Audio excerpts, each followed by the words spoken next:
네, 안녕하세요. 저는 아주대학교 화학공학과의 김석희입니다. 오늘 화학공학 인사이드에서는 탄소 중립을 위한 반응의 핵심인 촉매와 반응기 설계에 관해 다양한 컴퓨팅 도구를 활용한 연구 사례들을 소개해 드리겠습니다. 왼쪽 그림에서 보시는 것처럼 원자 수준 시뮬레이션을 통한 촉매 활성상 분석, 기계학습을 이용한 촉매 조성 최적화, 그리고 전산 입자 유체역학을 활용한 유동층 반응기 설계, 이 세 가지 사례를 중심으로 발표를 진행하겠습니다. 최근 인공지능 기술을 필두로 한 컴퓨팅 도구들이 다양한 분야에서 급속도로 발전하고 있습니다. 화학 반응공학 분야에서는 전통적으로 이러한 유체역학 시뮬레이션을 통한 반응기 설계나 양자역학 계산을 통한 촉매 표면 모사가 널리 활용되어 왔는데요. 최근에 여기에 인공지능 기술이 접목되면서 기존의 제한된 스케일에서 수행하던 전산 모사를 이런 좀 더 큰 멀티 스케일로 확장하는 연구들이 주목받고 있습니다. 그래서 오늘은 양자역학 계산, 능동학습, 그리고 전산 입자 유체 역학을 활용해서 탄소 중립을 위한 반응용 촉매와 반응기를 설계한 사례를 중심으로 말씀을 드리도록 하겠습니다. 탄소 중립 기술은 다양한 분야를 아우르지만 화학 반응공학 관점에서 가장 대표적인 것이 이제 이러한 석유 대체 화학 원료를 생산하는 기술입니다. 왼쪽 그림은 기존의 석유로부터 생산하던 화학 원료를 이산화탄소나 산업부생가스, 바이오가스와 같은 저품위 가스로부터 생산하는 기술 지도를 보여줍니다. 특히 이산화탄소를 직접 활용해서 항공유와 같은 액체 연료나 방향족, 올레핀과 같은 화학 원료를 생산하는 기술이 주목받고 있는데요. 이는 온실가스를 직접 감축하면서도 유용한 화합물을 생산할 수 있기 때문입니다. 이러한 전환을 효과적으로 달성하기 위해서는 촉매와 반응기의 정교한 설계가 아주 필수적입니다. 오늘 발표에서는 전자구조 계산을 활용한 이산화탄소 직접 전환 촉매 설계, 그리고 능동학습 기법을 활용한 촉매 성능 최적화, 마지막으로 전산 입자 유체 역학을 이용한 유동층 반응기 설계를 차례로 살펴보도록 하겠습니다.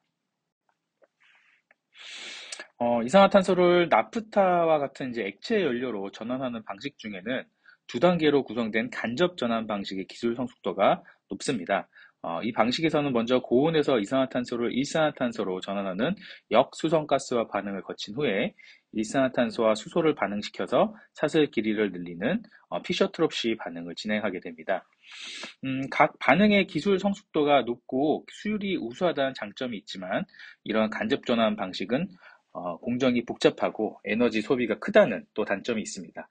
이러한 한계를 극복하기 위해서 이산화탄소를 직접 나프타로 전환하는 방식이 제안되었는데, 보신 바와 같이 이런 직접 전환 공정은 단순하고 에너지 효율이 높지만, 요 오른쪽에 보시는 것 같이 이제 고성능 촉매가 개발되어야 하는 것이 관건입니다. 전자구조 계산 방법 중에 방법 중에 요새 많이 쓰이는 것이 밀도 범함수 이론, 즉, 영어로 하면 Density Function Theory라고 하는데요. DFT. 계산을 통해서, 이산화탄소 전환 촉매의 반응 에너지를 이론적으로 모두 모사할 수 있습니다. 이를 통해서 반응 경로와 촉매 활성상을 잘 우리가 파악할 수 있게 되고, 또 성능 최적화를 위해서 촉매 구조를 이론적으로 제한을 할 수가 있습니다. 직접 전환 반응, 이산화탄소의 직접 전환 반응에 사용되는 철 기반의 촉매는 첨가되는 금속이랑 어떤 반응 조건에 따라서 다양한 상이 존재할 수가 있게 됩니다. 단일 표면 구조만으로 가정해서 이제 반응 에너지를 모사를 할 수가 있는데, 사실 그래서 이런 다양한 구조를 갖는 철촉매 같은 경우에는 하나의 단일한 촉매 표면만 가지고 모사하는 거는 적절하지 않습니다. 그래서 이런 기본적인 DFT 계산과 기계학습 방법을 결합해서 어떤 촉매 성분이나 반응 조건에 따른 촉매 표면 구조의 어떤 존재 확률을 탐색하는 것이 필요합니다. 그럼으로써 우리가 이제 최적 활성상을 도출할 수가 있게 됩니다. 조금 더 구체적으로 보자면, 이제 소규모 원자 클러스터들 간의 상호작용을 학습하는 방법이 있습니다. 그래서 이제 이런 클러스터들을 하나씩 둘씩 먼저 에너지를 모사를 한 다음에 그것들을 조합하는 방법으로 촉매 표면과 같이 이제 대규모 구조의 에너지를 예측하는 방법인데 이거를 이제 클러스터 확장, 클러스터 익스펜션 방법이라고 하는데요. 이런 방법을 활용해서 복잡한 이제 철의 합금 촉매 구조를 우리가 예측할 수 있고 그 위에서 일어나는 이산화탄소 전환 반응의 에너지를 하나하나 모사할 수 있습니다. 이제 보시는 바와 같이 이 이산화탄소 전환 반응은 굉장히 복잡한 반응 네트워크로 표현할 수 있는데 각 하나하나의 단계의 에너지를 학습해서 단순한 분자의 흡착 에너지로 나타낼 수가 있습니다. 이걸 우리가 마이크로키네틱 방법이라고 하고요. 이러한 방식으로 이제 이산화탄소 수소화 반응을 통해서 나프타 생산 반응의 메커니즘을 하나하나 탐색하고 최적 성분이 어떻게 되는지 우리가 제안을 할 수 있게 됐습니다. 거기에 이제 더해서 이제 기계학습 방법을 더 사용을 할 수가 있는데요. 기계학습은 이제 원자 수준의 에너지 모사뿐만이 아니라 실험 결과를 직접 이제 합숙을 시킨 다음에 촉매 성분을 최적화하는 데 활용할 수 있습니다. 다양한 조성의 촉매들로부터 얻은 실험 데이터를 기반으로 해서 기계학습 모델을 구성을 하고 이를 통해 최적 촉매 조성을 계속해서 탐색을 합니다. 실험 데이터를 단계적으로 학습시키면서 이제 모델의 정확도를 계속 높여가는 게 되고요. 그러면서 이제 예측 성능을 개선하는 과정을 우리가 이제 기계학습뿐만 아니라 능동학습이라고 이렇게 계속 루프를 도는 거를 능동학습 방법이라고 합니다. 이런 방법은 이제 요 보시는 순서와 같이 스텝 1, 2, 3로 구성이 되는데요. 먼저 다양한 조성의 촉매들을 제조하고 동일한 실험 조건에서 성능 데이터를 계속해서 수집을 합니다.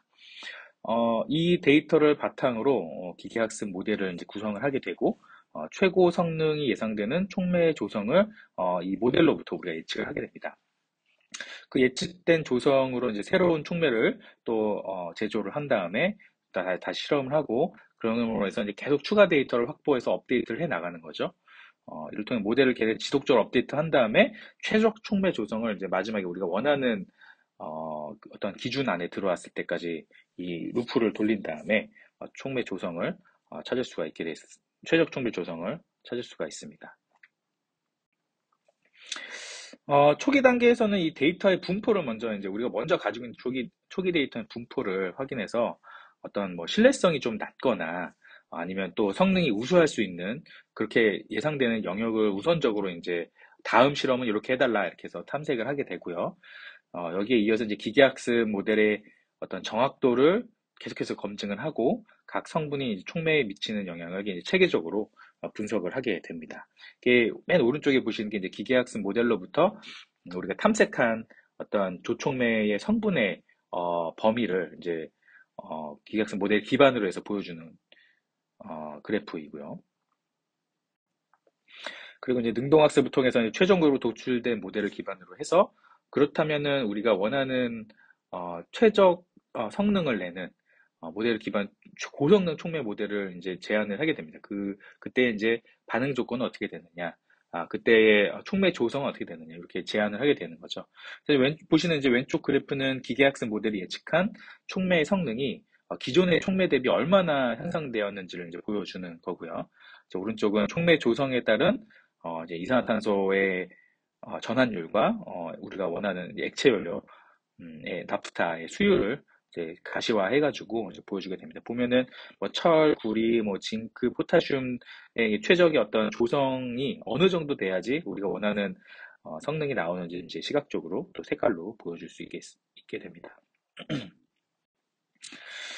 이제 마지막으로 저희가 말씀드릴 거는 이제 촉매뿐만이 아니라 이산화탄소와 이제 수소를 통해서 이제 어떤 액체 연료를 만들 때 요거 반응 자체는 이제 발열 반응이거든요. 그래서 요 발열이 얼만큼 일어나고, 그때 우리가 반응기 설계를 어떻게 해야지 이 런어웨이가 일어나지 않겠느냐, 이런 것들을,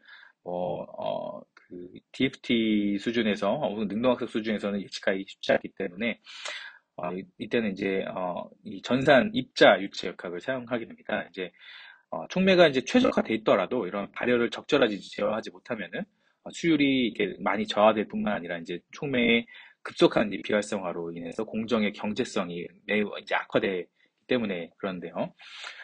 실험실 규모에서는 이제 실험을 해봐도 이제 발열량이 그렇게 크지 않아서 이제 고정층 방식으로 충분하지만 어떤 파일럿 이상 규모, 이게 상용 규모에서는 반응열의 균일한 분산이 이제 필수적으로 따라와야 되겠죠. 그래서 이를 하기 위해서 이제 촉매 분말을 이제 유동화하면 균일한 온도 제어가 가능해지는 걸 우리가 발견을 할 수 있습니다. 그래서 이제 이럴 때 이제 전산 입자 유체 역학을 통해서 어떤 촉매 입자의 크기나 유체 주입의 속도 또는 이제 열 교환기를 어떻게 설계하느냐 이런 것들을 이제 최적화할 수가 있게 됩니다.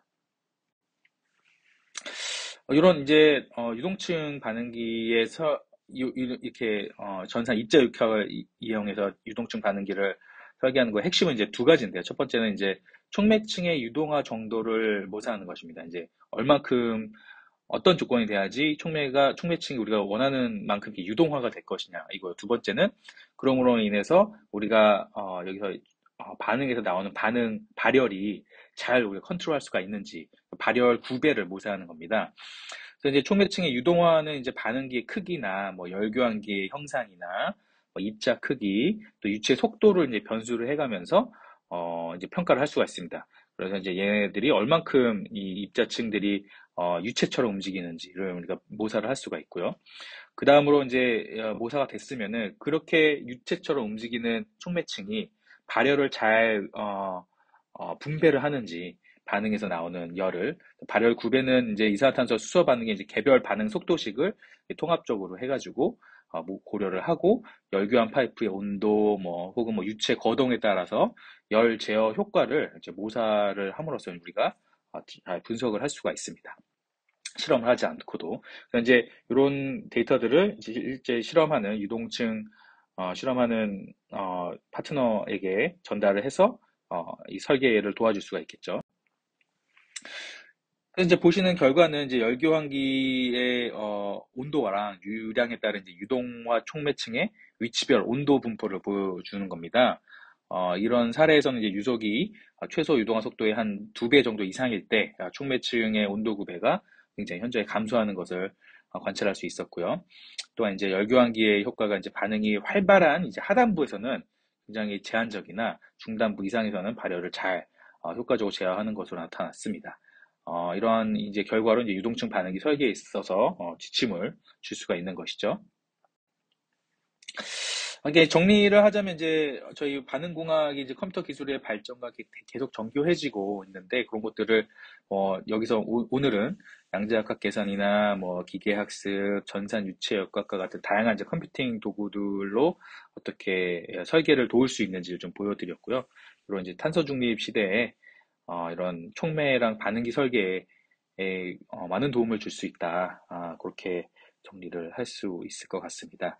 저희 더 이제 음, 저희는 아주대학교 화학공학과 이제 전산은 안 들어가 반응 설계 연구실이고요. 저희 홈페이지 주소는 여기 나와 있으니까 혹시 더 궁금한 사항 있으시면은 여기 한번 들어와 보시고 또 제게 언제든 메일을 주시면은 상세히 또 답변을 드리도록 하겠습니다. 네, 감사합니다.